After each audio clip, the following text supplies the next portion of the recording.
आप देख रहे हैं प्रोग्राम खबर ये है। मैं हूँ शाजिया अकरम। प्रोग्राम में मेरे साथ हैं सईद काजी और समी इब्राहिम अमेरिका में हैं, वो हमें अमेरिका से ज्वाइन करेंगे। बहुत शुक्रिया आपका। नाजरीन, आज हम सबसे पहले बात करेंगे कि अब लगता यह है कि जब तक अदलिया और हुकूमत का तनाव खत्म नहीं होगा तब तक शायद हुकूमती तवज्जो किसी और जानिब मबजूल हो ही नहीं सकती। आए दिन हुकूमती अकाबरीन की जानिब से नए नए बयानात इस कशीदगी को और हवा देते हैं। अब यूसुफ रजा गिलानी ने अपनी पार्टी क़यादत को ये तजवीज़ दी है कि अगर अब वज़ीर आज़म राजा परवेज़ अशरफ के खिलाफ फैसला आया तो लाहौर से कराची तक ट्रेन मार्च किया जाएगा और अब पीपी कोई भी गैर आइनी फैसला तस्लीम नहीं करेगी। जबकि बाद सियासी जो मुबसरीन हैं उनका यह ख्याल है कि अगर नए वज़ीर आज़म ने भी अदालती हुक्म पर अमल ना किया तो उन्हें भी यूसुफ रजा गिलानी की तरह घर भेजा जा सकता है। अब सवाल यह है कि पीपीपी अपने मौक़िफ़ पर क्या ऐसे ही डटी रहेगी या अदलिया का हुक्म मानने पर मजबूर हो जाएगी? आज हम इस पर बात करेंगे और हमारा आज का सवाल भी इसी से ही जुड़ा है। सवाल हमारा यह है कि हुकूमत और अदलिया की जो महाज आराई है, आप क्या समझते हैं कि हमें कहाँ ले जाएगी, इसके क्या असरात होंगे? इस पर अपनी राय दीजिए, ईमेल कीजिए, SMS कीजिए या टेलीफोन कॉल के जरिए आपने हमारा जो सवाल है अपनी राय का इजहार कीजिए। इसके अलावा और बहुत सी खबरें हैं जो आपके साथ शेयर करनी है। हमें समी साहब और काजी साहब से आज के दिन की खबरें लेते हैं। सबसे पहले काजी साहब से पूछते हैं। जी काजी साहब। शाजिया, आगाज़ में जिक्र करूँगा मैं एक सर्वे का जिसमें ये बताया गया है कि जो पाकिस्तान के मुख्तलिफ अज़ला हैं वहाँ पे बीमारियों की जो इंसिडेंस है वो बहुत बढ़ गया है, ख़ास तौर पे गैस्ट्रोएंटराइटिस का और चाइल्ड मॉर्टेलिटी यानी बच्चों की हलाकत और जो मैदे की बीमारियाँ हैं। और हैरत अंगेज़ इसमें बात यह है कि आमतौर पे कहा जाता है कि पंजाब पे इल्ज़ाम आता है जी बहुत वसाइल इस्तेमाल करता है ये, मगर सबसे ज़्यादा जो बीमारियाँ जो इस सर्वे में बताई गई हैं वो पंजाब के मुख्तलिफ अज़ला में और वो उनका मैं जिक्र करूँगा। इसके साथ ही एक और दिलचस्प खबर, जैसे यहाँ कंटेम्प्ट जो लॉ है उसकी उस पर बात हुई और बनाने की कोशिश की गई और उसे फिर सुप्रीम कोर्ट ने स्ट्राइक डाउन कर दिया।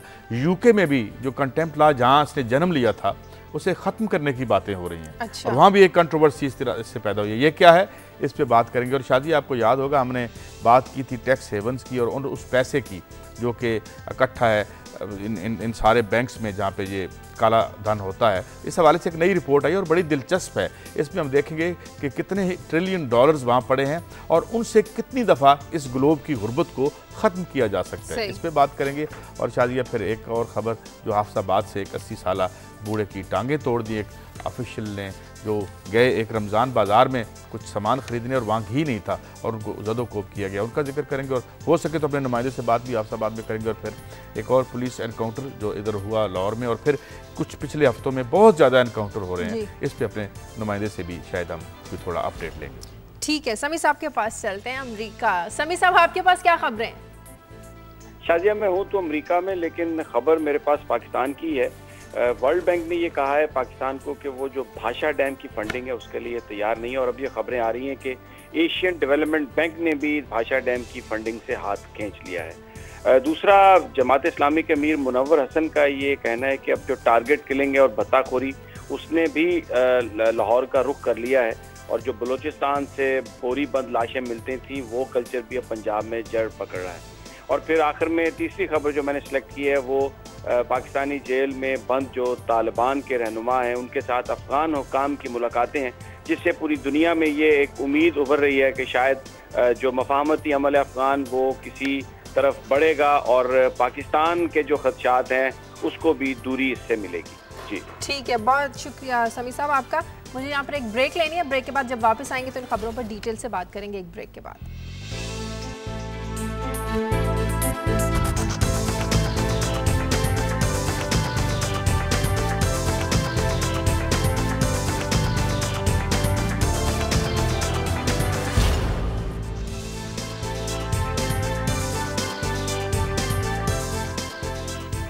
ब्रेक के बाद खुशामदीन नाज़रीन। सिंसु काम को लेकर साबिक वज़ीर आज़म यूसुफ रज़ा गिलानी 3 बार सुप्रीम कोर्ट में पेश हो चुके हैं और अब वो ये समझते हैं कि मौजूदा वज़ीर आज़म के अदलिया के सामने पेश होने का अब कोई फ़ायदा नहीं होगा और अगर मौजूदा वज़ीर आज़म के खिलाफ सुप्रीम कोर्ट ने कोई फ़ैसला दिया तो अब हम किसी भी गैर आइनी फ़ैसले को तस्लीम नहीं करेंगे। काई साहब, इस मैसेज से आपको क्या लगता है कि पाकिस्तान पीपल्स पार्टी किस किस्म की हिकमत अमली अपनाने जा रही है? देखें, शुरू से हमने बात भी की थी और प्रोग्राम में आपको याद होगा कि जब आबदी साहब जो है फैसल रज़ा आबदी साहब ने एक बड़ी एग्रेसिवली एक प्रेस कॉन्फ्रेंस की थी और फिर उसके बाद हमने देखा कि जो ऊपर के कुछ लीडर्स हैं, जो एतजाज़ अहसन साहब का एक BBC पे इंटरव्यू चला और अब गिलानी साहब का इंटरव्यू आ गया, तो ये अब बात ज़ाहिर होगी जो स्ट्रेटजी है वो ऐसे नहीं थी कि भाई अपने तौर पे जिस तरह बताया जा रहा था और कायरा साहब ने एक प्रोग्राम में कहा था कि जी हर आदमी की अपनी राय है। अब ये ऊपर की जो लेयर है पीपल्स पार्टी की लीडरशिप की, और उसमें वो ये भी कह रहे हैं कि जी मैं अब प्रपोज करूंगा, और फिर साथ वो कह रहे हैं कि हम लेके जाएंगे ट्रेन मार्च भी करेंगे। तो जाहिर है कि ये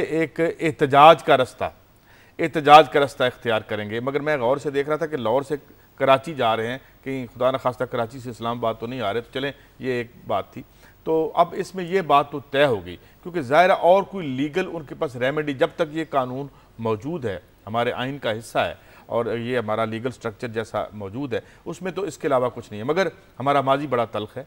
इससे पहले जो बातें होती रहीं, हमने देखा जो जुडिशरी के साथ एक इंतहाई अनफॉर्चुनेट इंसिडेंट्स हुए मुस्लिम लीग नून के ज़माने में, उसमें हम देख चुके हैं। मैं ये नहीं कह रहा कि उसका रिप्ले होगा, मगर पीपल्स पार्टी की लीडरशिप की तरफ से अब ये वाज़े तौर पे सामने आ गया है कि अब वो इस तरह से, जिस तरह गिलानी साहब घर तशरीफ ले गए थे, दूसरे वज़ीर आज़म को नहीं जाने आज देंगे। तक की ये इस स्टेटमेंट से नजर। समी साहब, आपको क्या लगता है इस एहतजाज का कोई फायदा होगा? सुप्रीम कोर्ट अपने मौक़िफ़ से पीछे हट जाएगी? क्या कोई नरम रवैया इख्तियार करने पर मजबूर हो जाएगी, या उल्टा पाकिस्तान पीपल्स पार्टी को घुटने टेकने पड़ेंगे? क्या फायदा होगा इस एहतजाज का? देखिए, ये जो एक सारे का सारा जो मंजर है ये बड़ा अफसोसनाक है, और इससे कोई पाकिस्तान की, मैं तो शुरू दिन से ये कह रहा हूँ कि कोई भी पाकिस्तान इसका कोई इसको फायदा नहीं होगा, और जो पाकिस्तान दुश्मन कुव्वतें हैं उन्हीं को ही फायदा होगा। जहाँ तक बात है ना कि एक दूसरे पर अदलिया के फैसले आए उस पर क्रिटिसिज्म किया जाए, लेकिन उन फैसलों को कबूल होना चाहिए, उन पर अमल दरामद होना चाहिए, क्रिटिसिज्म का हक है। लेकिन ये जो अब एहतजाज की बात इन्होंने की है, एहतजाज की बात एक खतरनाक चीज़ है, क्योंकि इससे क्या होगा कि इस वक्त पूरा मुल्क डिवाइडेड है। कुछ लोग चीफ जस्टिस साहब के फैसलों को बिल्कुल कानूनी और आईनी मानते हैं और वो ये समझते हैं कि उनको डटे रहना चाहिए। उनमें कुछ सियासतदान भी शामिल है। नवाज शरीफ साहब ने कहा कि बेशक पूरी पार्लियामेंट को घर भेजना पड़े, अगर वो वज़ीर आज़म एक एक करके बन के घर भेजती है तो अदलिया के फैसलों पर अमल दरामद की राह में अगर रुकावट है तो उसको भेजना चाहिए। इमरान खान साहब भी कह चुके हैं कि मैं तो बिल्कुल इसके साथ आऊंगा। तो अगर मुकाबले में पीपल्स पार्टी ने अपने जलसे जुलूस निकाले तो ये मुल्क में एक सिविल वॉर किसी कैफियत हो जाएगी। ये मेरा नहीं ख्याल कि ये कोई एक मुनासिब बात है, और क्योंकि पीपल्स पार्टी गवर्नमेंट में है इसलिए बड़ी जो रिस्पॉन्सिबिलिटी है वो पाकिस्तान पीपल्स पार्टी पर ही आती है। भले अदलिया के फैसले इस तरह के हों कि जिनको वो समझते हों कि ये इंसाफ पर मबनी नहीं है, लेकिन फिर भी अगर कोई हुकूमती जमात एहतजाज की बात करे और सड़कों पर निकल आए, ये बिल्कुल ऐसे ही है जैसे मियाँ शहबाज शरीफ साहब लोड शेडिंग के खिलाफ मुजाहरों की क़यादत करने लग गए थे। तो अगर अब पीपल्स पार्टी कहती है कि हम चीफ जस्टिस के खिलाफ मुजाहरे निकालेंगे, तो फिर उनकी जो क्रिटिसिज्म मियाँ शहबाज शरीफ पर थी कि वो क्यों हुकूमत के खिलाफ मुजाहरे करेंगे जबकि वो शामिल हैं। लेकिन इससे एक बात तो वाज़ेह हो गई ना। एक आपकी बात से आपने मोस्टली तो बातें ठीक की। कौम वगैरह कुछ डिवाइडेड नहीं है समी इब्राहिम साहब। रियासत के धड़े डिवाइडेड हों तो डिवाइडेड हों, क्योंकि कौम के वो इश्यूज़ नहीं हैं जिस पे आज रियासत के मुख्तलिफ धड़ों में हमें इख्तलाफात नज़र आते हैं। कौम के जो इश्यूज़ हैं, पहली बात तो ये कि इन धड़ों के इशू ही नहीं है, मतलब इनका इशू नहीं है बिजली, बिजली इनके घरों में नहीं जाती। इनका इशू रोज़गार नहीं है, क्योंकि ये आगे 7 नस्लों के रोज़गार का भी इंतज़ाम इंतज़ाम करके बैठे हुए हैं। तो मेरे ख्याल में हम ये ना कहें कि कौम डिवाइडेड है। कौम जो है उसकी तरफ कोई नहीं देख रहा, उसके इश्यूज को कोई टच नहीं कर रहा। बहरहाल ये इनका अपना मामला है। प्राइम मिनिस्टर साहब रहेंगे नहीं रहेंगे, नए आ जाएंगे, क्या होगा, तो मेरे ख्याल में थोड़ा सा इसको हम तस्दीक कर लें। मैं कॉलर ले लूं। आगा नदीम है अमेरिका से। हेलो जी, अस्सलाम वालेकुम। वालेकुम अस्सलाम। शाजिया, क्या हाल है आपके? ठीक है जी, अल्लाह का शुक्र, बिल्कुल ठीक ठाक। जी बोलिए। मेरी तरफ से सईद काजी साहब और समी साहब को भी सलाम। और मैं जरा बात करना चाहता हूँ, जो यूसुफ रजा गिलानी साहब ने राजा परवेज अशरफ साहब के लिए जो लॉन्ग मार्च का कहा है, ट्रेन मार्च का, तो मेरे आपके चैनल के वसासत से मेरा मैसेज है उनको कि अगर ये ट्रेन मार्च वो लोड शेडिंग और करप्शन और महंगाई के खिलाफ करते तो जो इन्होंने नाकाम सी सियासी शहादत ली है, शायद इनके रुतबे उसमें कुछ बढ़ जाएंगे। मेरा प्लीज मशवरा उनको। ठीक है, बहुत शुक्रिया आपका मशवरा। अगर तो वो देख रहे होंगे तो उनको जरूर मिल गया होगा। अच्छा शाजिया, मैं अगर आप मुझे इजाजत दें, क्योंकि मैं आज काजी साहब के सामने नहीं बैठा तो इसलिए इनको पूरी भरपूर आजादी है, ये जो मर्जी कह लें, मैं इनको इस तरह उन्हें काट नहीं सकता। लेकिन ये जो गिलानी साहब ने ट्रेन मार्च की बात की है, मैं तो ये सोच रहा हूँ कि कहीं ऐसा ना हो कि रास्ते में उस ट्रेन के इंजन का ऑयल खत्म हो जाए, क्योंकि आज हो सकता है ना वो ट्रेन नहीं अपने लिए वो स्पेशल ट्रेन। कितनी अच्छी बात की आपने। ट्रेन मार्च में तेल का तो इशू है नहीं इनका, ट्रेन जो रेलवे है, रेलवे की बर्बादी इनका इशू नहीं है। तो मैं इसलिए कह रहा हूं कि ये कौमी इशू ना बनाएं। हाँ, अलबत्ता रियासत में कुछ जो मुख्तलिफ धड़े हैं उनका इशू हो सकता है। अच्छा, अब तो वाजे हो गया कि पाकिस्तान पीपल्स पार्टी अपने मौके से पीछे हटने नहीं वाली है, उन्होंने नहीं लिखना, तो सुप्रीम कोर्ट को वाजे कोई फैसला दे देना चाहिए। देखिए जी, सुप्रीम कोर्ट फैसला तो देगी और कुछ ना कुछ बात तो होगी, लेकिन बात यह है कि इस सारी हिकमत अमली से सिर्फ यूँ समझें कि ये कोशिश ये है कि सुप्रीम कोर्ट बैक फुट पे आ जाए।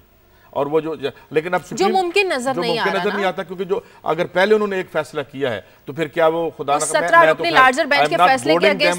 सजेस्टिंग एनीथिंग, मगर वो कैसे उसको तो ये कैसे नुक्ते की तरफ ला रहे हैं अपनी इस सारी इस बहस को। और साथ इसी प्रेस कॉन्फ्रेंस में उन्होंने ये भी इशारा दिया गिलानी साहब ने कि जी कोई तीसरी कुव्वत जो है इस हवाले से हमें इकट्ठा हो जाना चाहिए, वो आए या ना आए। मगर ये है कि समी इब्राहिम साहब ये चौथी कुव्वत जो अवाम की है उसे तो बड़ा बेकुव्वत कर दिया है इन्होंने, और इस सारे खेल और लड़ाई में वही नजरअंदाज हो रहे हैं। अच्छा, मैं आपसे काजी साहब ये अर्ज करना चाहता हूँ कि ये जो आप फरमा रहे हैं ना कि पहले उन्होंने फैसला दे दिया है तो अब वो वापस नहीं हट सकते। पहला जो उन्होंने फैसला दिया क्या वो कुरानी फैसला है? इसी अदालत ने जुल्फकार अली भुट्टो को फांसी दी और जजों ने बाद में कहा कि हमने प्रेशर पे फैसले दिए और उसी की रिव्यू पड़ी हुई है। और ये भी बेसिकली बुनियादी तौर पर यही झगड़ा है कि जो उन्होंने पहला फैसला दिया है वही गलत फैसला है। आइन और कानून के मुताबिक जो फैसले हैं वो लोग मानते हैं, उनको कौमें भी मानती हैं। ये कोई बात नहीं है कि जी पहले फैसला दे दिया तो अब वो उससे कैसे पीछे हटे।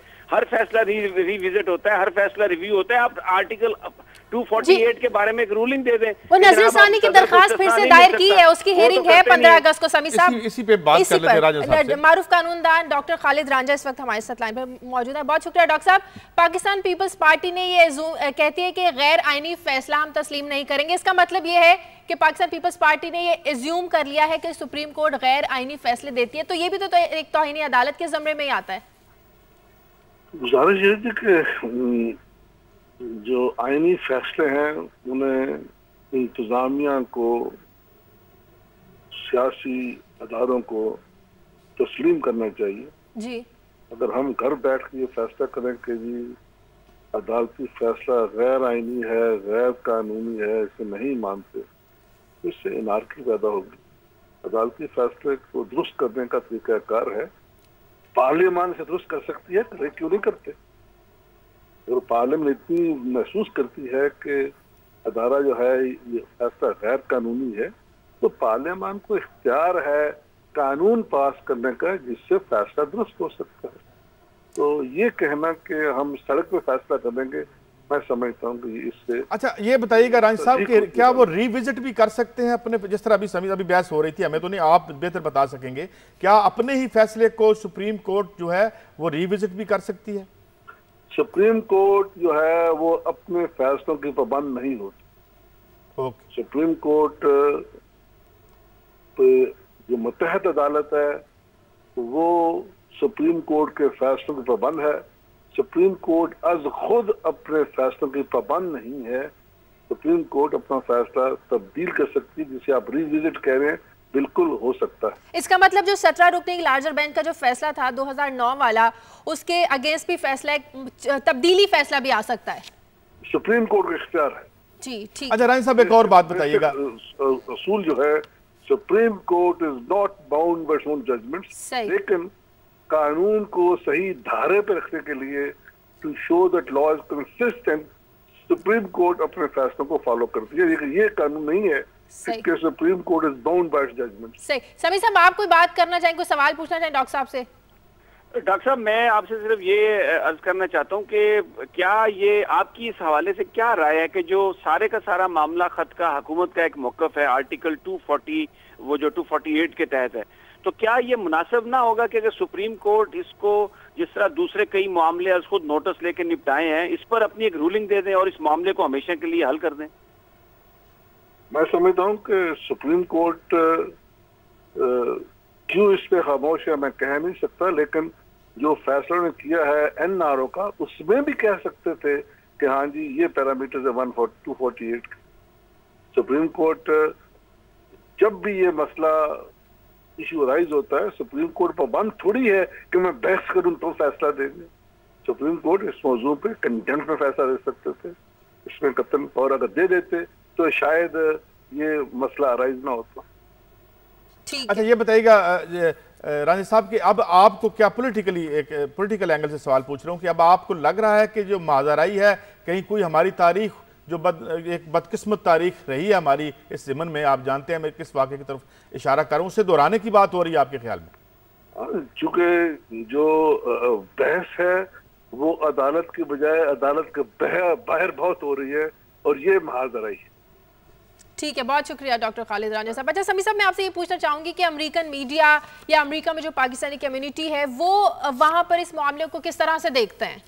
देखिए, अमेरिकन मीडिया तो जब न सिर्फ अमेरिकन मीडिया बल्कि पूरा दुनिया का मीडिया जब सुप्रीम कोर्ट ने गिलानी साहब को घर भेजा था तो वो तो बता चुके हैं, सारा इस पर क्रिटिसाइज भी कर चुके हैं कि ये जो जुडिशियल एक्टिविज्म है और जज साहब जो हैं वो अपने गालबन अपने मनसब से ज्यादा इख्तियारात का इस्तेमाल कर रहे हैं। मैं खालिद रांझा साहब ने जो एक बड़ी अभी जबरदस्त बात की कि महाजराई क्या है, महाजराई ये है कि जो अदालतें हैं वो बजाय 248 के मामले पर कोई रूलिंग दें, वो जो अपने अदालती रिमार्क्स हैं या चीफ साहब या कई दूसरे जज जो हैं जब वो बार्स में खिताब करते हैं तो वहां पर आके वो जो है एक सियासतदानों की तरह बयानात दे रहे हैं। और दूसरी जानब जो हुकूमत है, चले अगर सुप्रीम कोर्ट ने नहीं लिया तो ये पीपल्स पार्टी का भी काम है कि अब बजाय सड़कों पर और ट्रेन मार्च के वो सीधे चले जाएं कोर्ट के पास, भाई ठीक है आप इस तस्ना का फैसला कर दें कि 248 के तहत है या नहीं। तो शाजिया मैं इस मामले में बिल्कुल ये समझता हूं कि दोनों फरीकैन, जिसमें पीपल्स पार्टी भी शामिल है और जिसमें सुप्रीम कोर्ट के जज साहबान भी शामिल है, वो मामले को हल करने की बजाय इसको एग्रीवेट करते हुए और ये बिल्कुल मुल्क से खेलने के मुतरादिफ है। ठीक है समी साहब, साथ रहे, ब्रेक का वक्त हुआ, ब्रेक के बाद वापस आएंगे, कुछ मजीद लाइव कॉल्स भी लेंगे और मजीद खबरों पर भी बात करेंगे एक ब्रेक के बाद।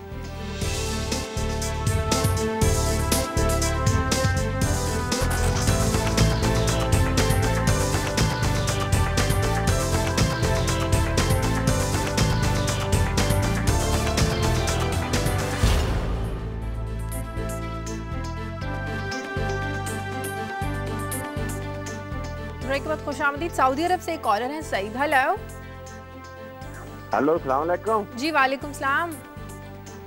जी सऊदी अरब से बात कर रहा हूँ, मदीना शरीफ से सईद अर्ज कर रहा हूँ। जी जी कीजिए बात।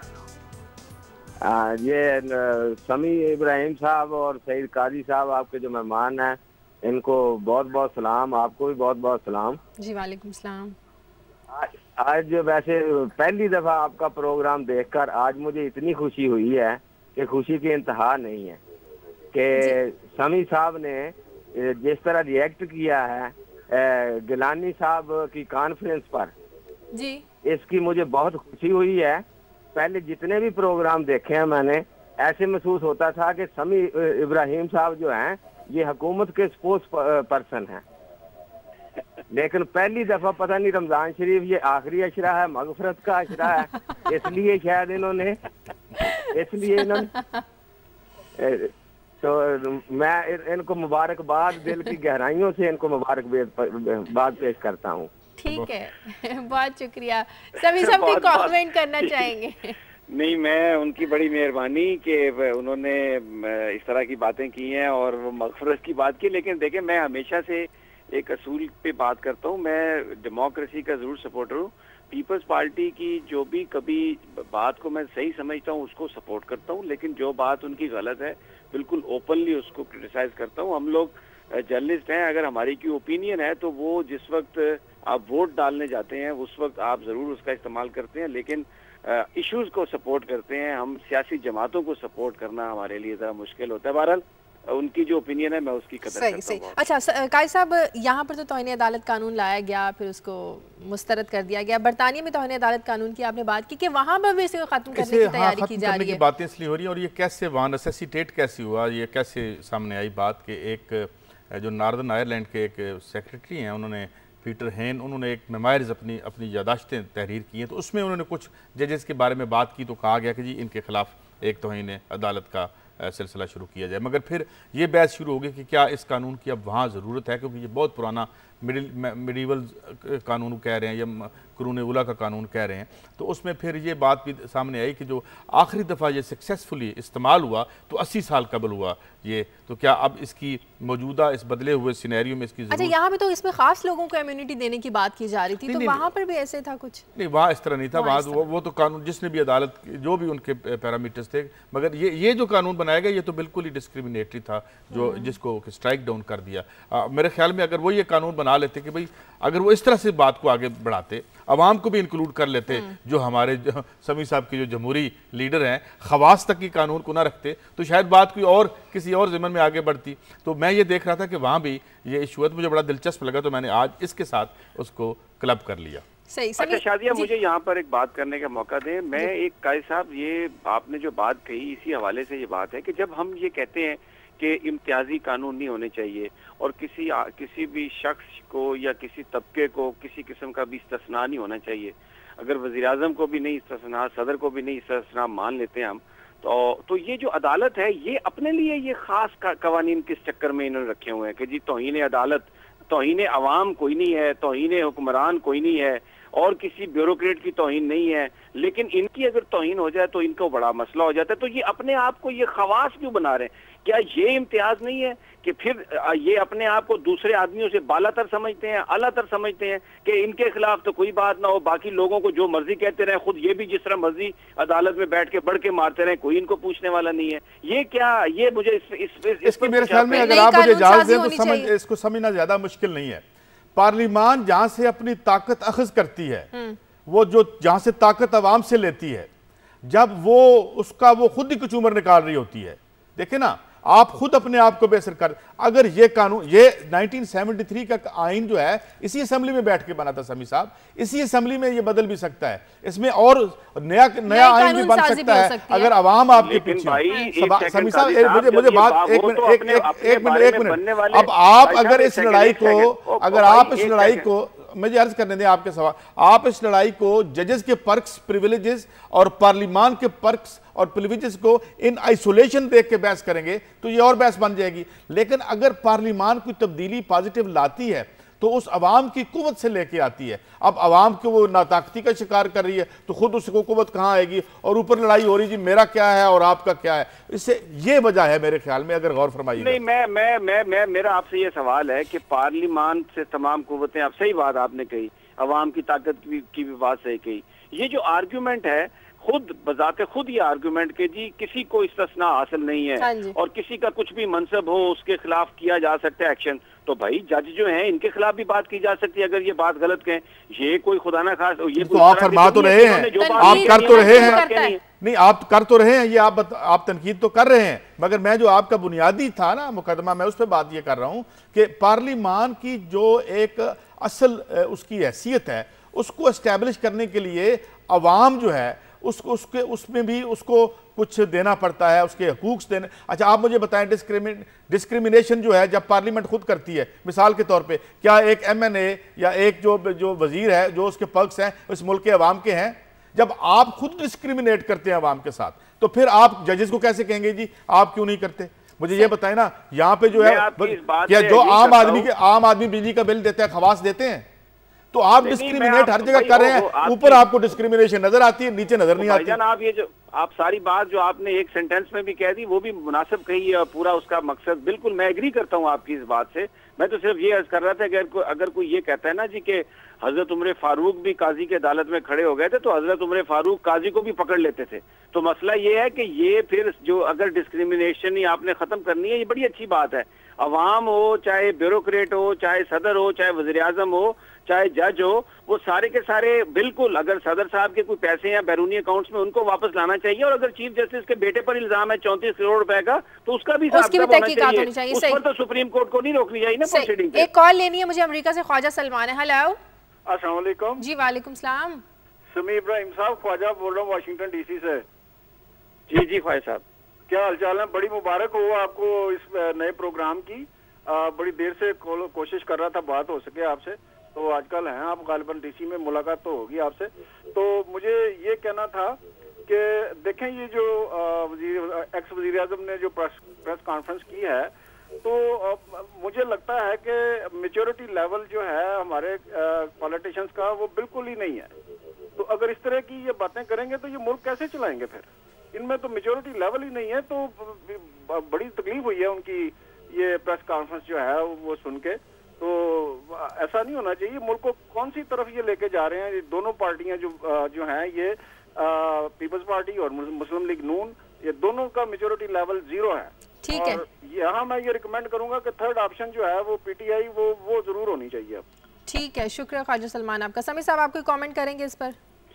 देखें जी, मैं तो ये पहले अर्ज कर चुका हूँ कि जब आप हुकूमत में हैं तो आप सड़कों पर आपके आने की कोई वजह नहीं बनती, आप बैठकर मामला तय करें और बिल्कुल सुप्रीम कोर्ट की जो सैंक्टिटी है और जो पार्लियामेंट की सैंक्टिटी है इसको सामने रखकर तो इसको मुज़ाकरात से ये बात हल होने वाली है। सड़कों पर आने वाली बात तो मुल्क को तबाह करने के मुताबिक है। बिल्कुल सही। अच्छा समीर साहब आपकी खबरों की तरफ आते हैं। आपने खबर दी थी कि पाकिस्तानी जेल में जो बंद अफगान तालिबान है उनकी अफगान हुकाम से कुछ मुलाकातें हुई, कैसी मुलाकातें थी, क्या कहा गया इन मुलाकातों में, क्या बात? शाजिया ये बात तो बड़ी अहम है, मैंने कही भी, लेकिन अगर आप मुझे इजाजत दें तो मैं इससे पहले जो खबर जिसमें डिस्कस करना चाहता हूँ वो ये है कि जो भाषा डैम की फंडिंग है उसके हवाले से जो खबरें आ रही हैं वो बड़ी परेशान कुन खबरें हैं और हर पाकिस्तानी जो है वो इस वक्त लोड शेडिंग के अज़ाब में मुब्तला है। और भाषा डैम ये जो प्रोजेक्ट था इस पर यह था कि एक तो इससे 4500 मेगावाट बिजली बनाई जानी थी और दूसरा 8.5 मिलियन जो है वो एकड़ फीट पानी भी उसका जखीरा उसमें होने की सलाहियत थी, जो एक हमारा आपाशी का मसला है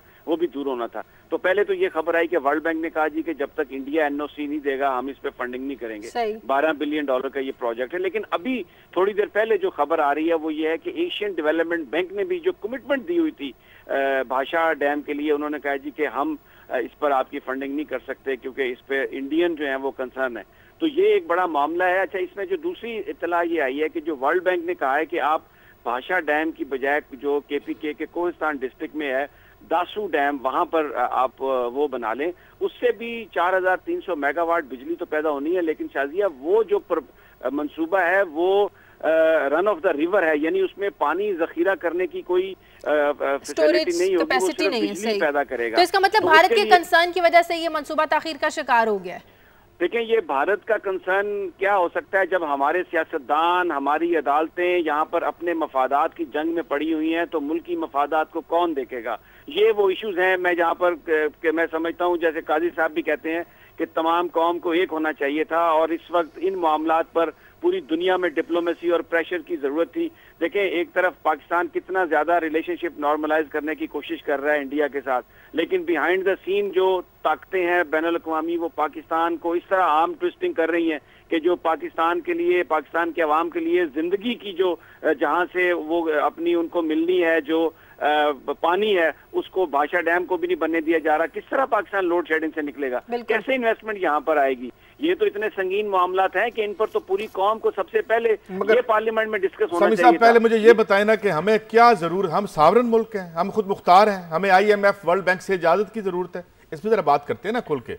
बात ये है, अरे सुन लें ना, अरे सुन लें, आप अपने सारे पैसे करप्शन में साल में उड़ा दें, जब ऐसा कोई प्रोजेक्ट हो तो हमें ADB और IMF और वर्ल्ड बैंक से पैसे चाहिए हो, फिर वो हमारी आर्म ट्विस्ट करेंगे। तो अगर हम गौर से देखें समी साहब, तो सारे मसाइल हमें अपने घर में नजर आएंगे। अगर आज हम 14 बिलियन डॉलर तो टोटल हमारे पास है इस वक्त 14.5 फॉरेन एक्सचेंज रिजर्व, अगर ये हम 8 बिलियन डॉलर की रोज की चोरी रोक लेते 4-5 सालों में, तो ये डैम खुद बना लेते हम और हमें वर्ल्ड बैंक से इसकी इजाजत न लेनी पड़ती। सही। एक कॉलर है रावलपिंडी से, आमिर हल आओ। जी वालेकुम सलाम जी।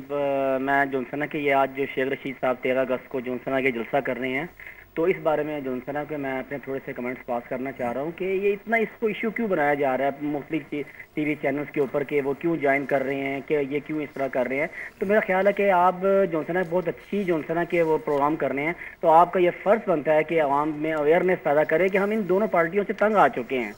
यकीन करें कि हम बिल्कुल जोनसना के इतनी निचली सतह पे चले गए हैं कि आप जोनसना का आप एक्सपेक्ट नहीं कर सकती हैं। तो आप आवाम के अंदर जोनसना ये अवेयरनेस पैदा करें कि खुदारा इन दोनों पार्टियों से जान छुड़ाएं।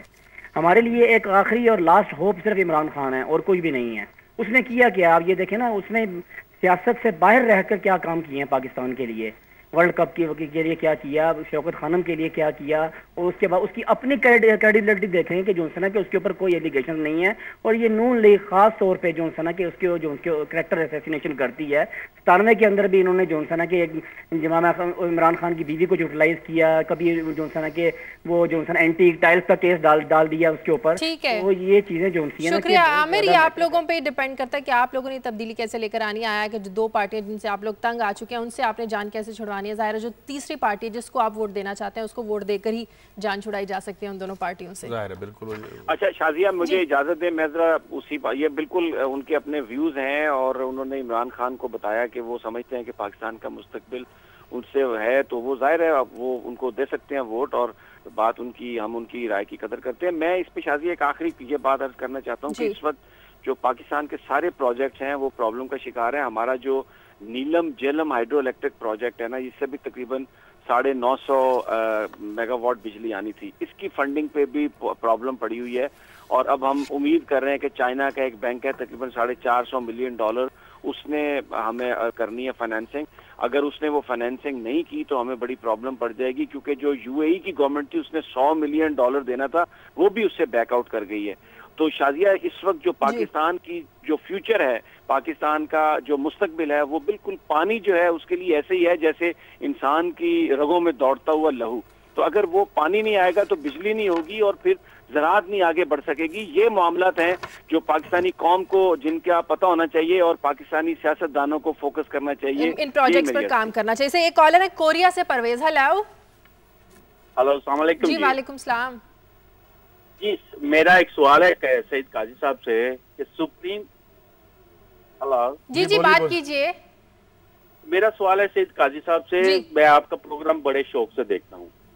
बात यह है कि काजी साहब को सिर्फ मुझे ये कहना है कि सुप्रीम कोर्ट के सब फैसले जो है ना पाकिस्तानियों के वो क्या समझ के मुताबिक हो रहे हैं, बहुत अच्छे हो रहे हैं, लेकिन क्या जज साहब के बेटे का फैसला क्यों लटकाया जा रहा है, इसमें क्या मसला है? ठीक है, शुक्रिया जी। मैं यही कहूँगा बिल्कुल नहीं लटकना चाहिए, वो भी बिल्कुल दूध का दूध और पानी का पानी हो जाना चाहिए। इसमें तो कोई बात नहीं है। और मैं एक स्टोरी शाजिया, एक तो मैं आपको इस सर्वे का बता दूं, क्योंकि एक ही सोशल स्टोरी थी हमारी जो फेफर ने सर्वे किया है।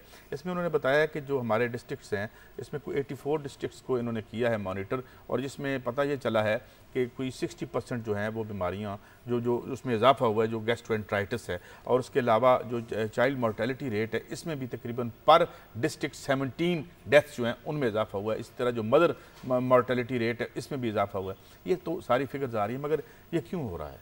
जब आपका इंफ्रास्ट्रक्चर गल सड़ रहा हो। अभी जो इन्होंने ये तरामीम की, सूबों की तरफ भेज दिया सेहत, और वो दरमियान में कहीं बैठा हुआ है।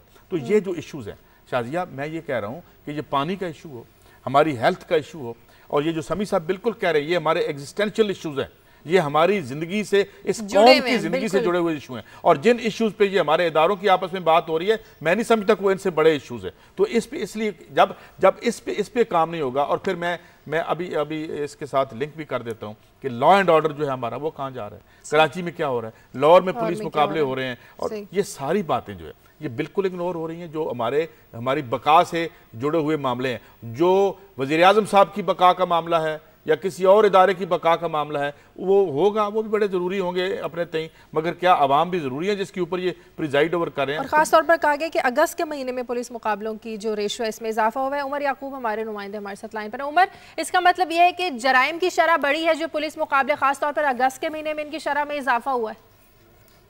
जी शादिया, बिल्कुल। गुज़िश्ता महीने में भी काफी पुलिस मुकाबले हुए थे, लेकिन इस महीने में तो समझ नहीं आ रहा, 12 रोज के अंदर 7 पुलिस मुकाबले, हर एक दिन छोड़कर एक रोज में पुलिस मुकाबला हो रहा है, डाकू मारे जा रहे हैं। और आपको मैंने लास्ट टाइम भी बताया था कि कार्रवाई कुछ मुख्तलिफ नहीं, वही सेम कार्रवाई बताते हैं कि 2 डाकू एक मोटरसाइकिल छीनकर फरार होते हैं, और जब नाके पर उनको रोका जाता है तो वो पुलिस पर फायरिंग कर देते हैं, और जवाबी फायरिंग में उनका एक साथी मारा जाता है, दूसरा फरार हो जाता है। हैरत की बात है कि पुलिस वाले इतने चाको चौबंद खड़े होते हैं उस नाके के ऊपर कि वो जवाबी फायरिंग में उनके किसी भी, आज तक किसी एहलकार को कोई गोली नहीं लगी, कभी किसी को कुछ नहीं हुआ, ना ही इनकी किसी गाड़ी पर फायरिंग होती है लेकिन डाकू मारा जाता है। और जब इनसे ये पूछा जाता है तो ये कहते हैं कि बिल्कुल, अब लाजमी तो नहीं कि किसी भी पुलिस मुकाबले में जब पुलिस एहलकार को गोली लगे तो वही सच्चा होता है। अब ये 12 रोज के अंदर 7 पुलिस मुकाबले हो चुके हैं। अच्छा उमर साहब, ये बताइए कि चले ये तो कर रहे हैं जो भी है, डाकों में कोई कमी हुई है या डाके बढ़ते चले जा रहे हैं? नहीं सही साहब, ये तो एक मामूल की बात है कि डाकों में तो बिल्कुल इजाफा ही हुआ है। कल मैं एक एसपी साहब से मैं उनसे बात कर रहा था कि मुझे बताएं कि वैसे डाकू डकैतियों की लिस्ट क्या है। तो उन्होंने इस महीने में जो डकैतियों की लिस्ट बताई है वो कह रहे हैं सिर्फ 4 डकैतियां हुई हैं। ये एक डिवीजन की मैं बात कर रहा हूँ कि उनका कहना है कि पूरे डिवीजन जिसके अंदर तकरीबन 21 थाने हैं और 21 थानों के अंदर सिर्फ 4 डकैतियां रजिस्टर्ड हुई हैं। तो हैरत की बात है, लोग रोज जो रजिस्टर्ड नहीं हुई उनकी तादाद पता नहीं कितनी होगी। इनकी एफआईआर तो दर्ज ही नहीं की जाती डकैतियों की। इनको तो वैसे ही सिर्फ चोरी का लगा के उनको साइड पे कर दिया जाता है कि आपकी तरफ चोरी हुई है, डकैती नहीं हुई। ठीक है, शुक्रिया उमर याकूब आपका। समी साहब आपकी खबर भी है, किससे जुड़ी थी? शाजिया, मैं इसी खबर से ही मेरी वो चीज खबर जुड़ी हुई है कि जो जमात इस्लामी के अमीर है मौलाना मुनव्वर हसन, उनका ये कहना है कि अब ये जो कल्चर है भत्ता का और गैंग का और बोरी बंद लाशों का सिलसिला ये पंजाब में भी आ गया और लाहौर इसका खास तौर पर इसका जो है हदफ बना हुआ है। अभी ये जो बात हो रही थी, ये जो मावरा अदालत कत्ल है सारे के सारे, और ये जो पुलिस अफसरान इस वक्त लगाए गए हैं, आप देख लें हाजी हबीबुर रहमान साहब आईजी पुलिस हैं, इनके ज़माने में जब भी ये पहले माशाल्लाह इनको कोई भी जिम्मेदारी दी गई है तो वहाँ पर पुलिस मुकाबलों में इजाफा हो गया। और अब जो बहुत सारे अफसरान इस वक्त रीजनल लेवल पर तैनात हैं, उन्होंने भी माशाल्लाह से वो इस बात पर बिलीव करते हैं कि वो समझते हैं कि वो खुद ही जज हैं, खुद ही वो इंतजामिया है, तो वो लोगों को गोलियां मारी जाती हैं। और ये जो कहा जाता है ना कि 2 डाकू आए, एक को गोली मार देगी, दूसरा फरार, वो फरार नहीं होता, वो भी पुलिस की हिरासत में होता है और उसको 2-3 दिन के बाद का जो पुलिस मुकाबला उसमें मारना होता है। तो ये एक जंगल का कानून है, इसमें जो प्रायोरिटीज वो है नहीं। और एक दूसरे के जो मुखालिफ फरीकैन के जो पालतू बदमाश हैं उनको मारने का सिलसिला जारी है। जो भी फिरका आता है हुकूमत में वो अपने मुखालिफ जो फरीक है उसके जो पालतू गुंडे हैं उनको मारना शुरू कर देता है पुलिस मुकाबलों का नाम देके। तो ये एक बड़ी बर्बाद करने वाली सिचुएशन है। दुआई की जा सकती है, या काजी साहब कोई कमेंट करें इस पे? समी साहब, यही तो हम बात करते हैं कि जब आप जो हुकूमतें नॉन इशूज़ पे खेलती रहें, आपस में ये नई लड़ाइयाँ जो रोज़ पाल के बैठे रहें, और यहाँ पे तो सीधी बात है, ये बिल्कुल मैं मुनव्वर हसन साहब से इत्तेफाक करता हूँ, ये भत्ते का कल्चर भी इधर आ रहा है और ये जो पुलिस थानों का जो कल्चर यहाँ बन गया। अगर किसी दिन हम इस पर बात भी करेंगे कि आप थाने में जाके जरा जिस तरह से बिहेवियर आपसे होता है, जैसे वो वहाँ पे आपको लगता है कि आपके खिलाफ अगर कोई जुर्म हुआ है तो लोग कहते हैं घर में ही बैठ जाओ, ना जाओ, ये कैफियत हो गई है। ठीक है, बहुत शुक्रिया, प्रोग्राम का वक्त खत्म हो गया। बहुत शुक्रिया समी साहब आपका, काजी साहब आपका। प्रोग्राम के लिए आप फीडबैक दीजिए खबर@दुनिया.tv पर। इजाजत दीजिए, अल्लाह हाफिज।